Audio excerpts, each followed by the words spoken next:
Alright, welcome in. So, if you follow me on Instagram, which is, if you haven't noticed, is on my main page and of this channel, and it is Berserker King 1988.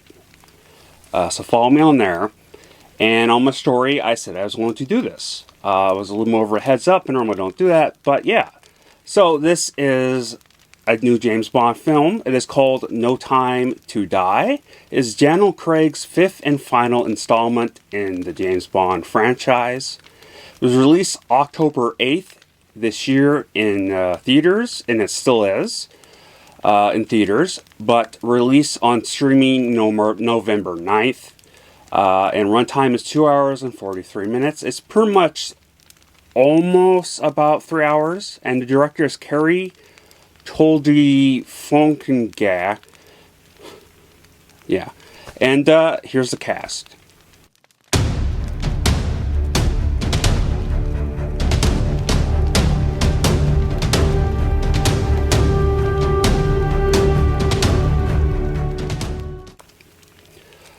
Alright, welcome back. Hit the subscribe button, and I forgot to say it, but if you are new here, welcome, and please think about subscribing if you have not already. Oh, and hit the like button. And here's the plot. James Bond is enjoying a tequila life in Jamaica after leaving active service. However, his peace is short-lived as his old CIA friend, Felix Leiter, shows up and asks for help. The mission to rescue a kidnapped scientist turns out to be far more treacherous than expected, leading Bond on the trail of a mysterious villain who's armed with a dangerous new technology. Look, to be honest, by the time this trailer came out, I was already done with Bond films, but did get a little excited when I saw this was available to rent on iTunes. To be honest, super tired of these type of overused spy stories about James Bond and spy stories in general. I'm sorry, this franchise is drawn out in my opinion. So as that being said, I went into this just trying to enjoy it for what it was. An action-packed blockbuster film. And I wasn't let down. I was very entertained throughout this. Loved the gadgets they came up with when they had them. Wish they had a little more than normal. Usually they have a lot more, but this was more about story. The huge over-the-top action scenes, for most of the time, was very interesting. Some just okay. Craig's acting was just okay in my opinion, as always.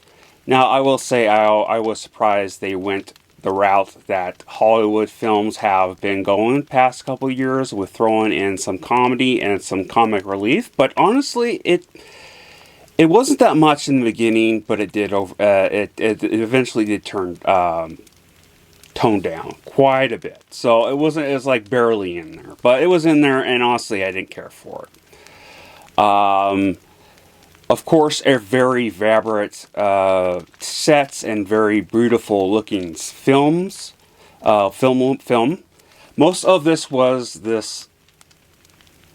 real. Most of this was real, but there was CGI still used in spots, and half of the CGI was not the greatest looking, but it's not the worst I've seen.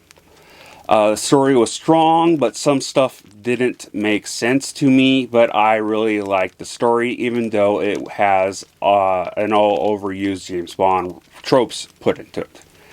Now, as that being said, here is my rating for this film.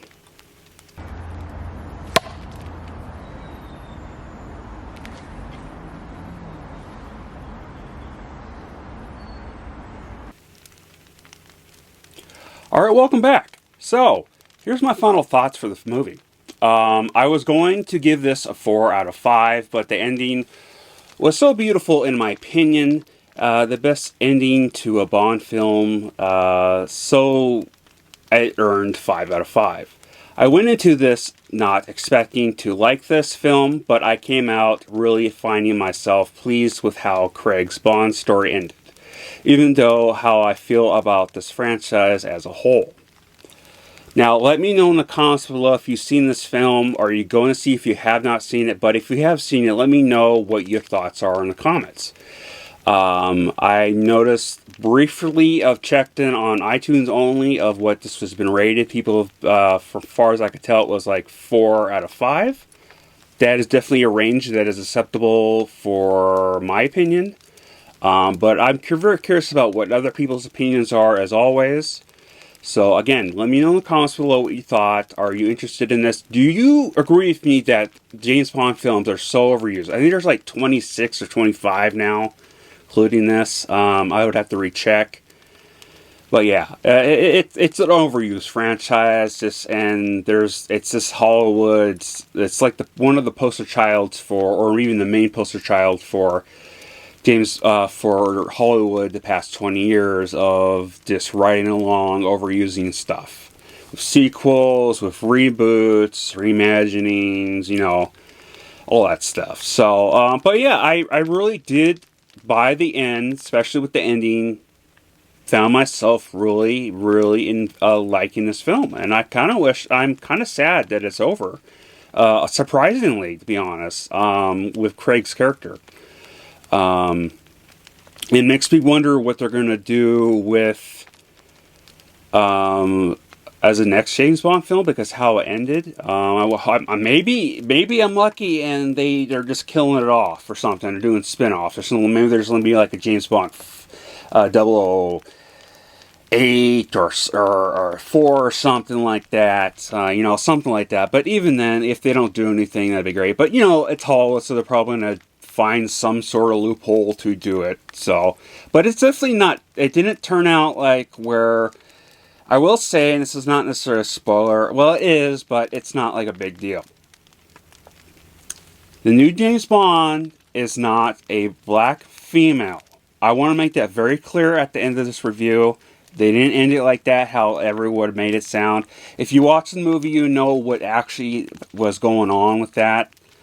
Why she was named 007, whichever one, that was the whole big thing of people getting upset about. So I just want to make that clear if you have gotten to the end of this video. But I love you all. Please stay safe, and please share my videos. That would help out real great. And Skull.